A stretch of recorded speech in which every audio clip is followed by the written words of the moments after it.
တခါတလေမှာကျွန်တော်တို့ရဲ့ဘဝထဲကိုမထင်မှတ်ထားတဲ့သူတွေရောက်လာပြီးအရာအလုံးကိုပြောင်းလဲပစ်တတ်ပါတယ်ဒါပေမဲ့အဲ့ဒီလူတွေကကျွန်တော်တို့ထင်ထားသလိုလူသားတွေမဟုတ်ပဲဝိညာဉ်တွေဖြစ်နေခဲ့ရင်ရောဘယ်လိုလုပ်မလဲ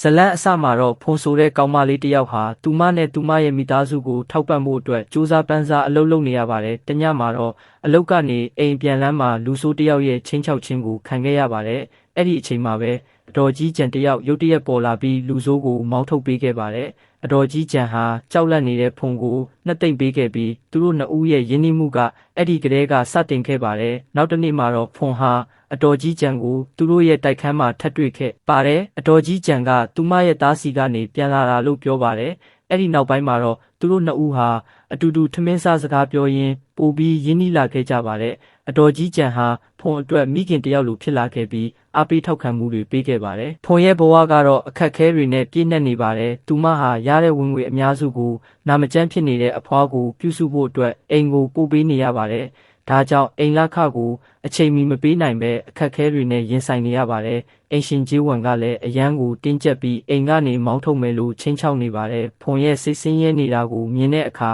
အတော်ကြီးကျန်ဟာသူမရဲ့အကျွေးတွေကိုဆက်ဖို့အတွက်လိုအပ်တဲ့ငွေကြေးအလုံးကိုပေးခဲ့ပါတယ်ဖုန်ကအစပိုင်းမှာလက်မခံခြင်းပေမဲ့အတော်ကြီးကျန်ကတော့စေတနာအပြည့်နဲ့ကူညီခဲ့ပါတယ်တညမှာတော့ဖုန်ဟာအတော်ကြီးကျန်ခန်းထဲကနေငိုတန်ကြခဲ့ရပါတယ်သူမသွားနှစ်သိမ့်တဲ့အခါအတော်ကြီးကျန်ကသူမရဲ့သားကိုလွမ်းကြောင်းပြောခဲ့ပါတယ်အတော်ကြီးကျန်ကမကြခင်ထွက်သွားတော့မယ်လို့ပြောပြီးအမတ်တရအဖြစ်အနက်ရောင်အထုပ်လေးတစ်ထုပ်ကိုပေးခဲ့ပါတယ်အဲ့ဒီအထုပ်ထဲမှာတော့ပန်းအတုလေးတွေပဲပါဝင်ပါတယ်နောက်တနေ့မနက်မှာတော့ဖုန်ဟာအတော်ကြီးကျန်ရဲ့ပစ္စည်းတွေကိုတင်စီနေတဲ့အမျိုးသားတဦးနဲ့အမျိုးသမီးတဦးကိုတွေ့ခဲ့ရပါတယ်သူတို့ကဒေါ်ကြီးကျန်ရဲ့သားနဲ့ချွေးမဖြစ်သူပဲဖြစ်ပါတယ်သူမအတော်ကြီးကျန်အကြောင်းမေးတဲ့အခါအတော်ကြီးကျန်ရဲ့သားကအံ့အားသင့်စရာကောင်းတဲ့အမှန်တရားတစ်ခုကိုပြောပြခဲ့ပါတယ်အတော်ကြီးကျန်ဟာတပတ်အလိုကသူ့စီလာရင်ကားမတော်တဆမှုနဲ့တေဆုံးသွားခဲ့ပြီဆိုတာပါပဲထိတ်လန့်တုန်လှုပ်သွားတဲ့ဖုန်ဟာသူမကိုကယ်တင်ခဲ့တဲ့ထမင်းကျွေးခဲ့တဲ့အိမ်လခပေးခဲ့တဲ့အတော်ကြီးဟာအတော်ကြီးကျန်ရဲ့ဝိညာဉ်ဖြစ်တယ်ဆိုတာကိုသဘောပေါက်သွားခဲ့ပါတယ်သူမအခန်းထဲပြန်ရောက်တဲ့အခါ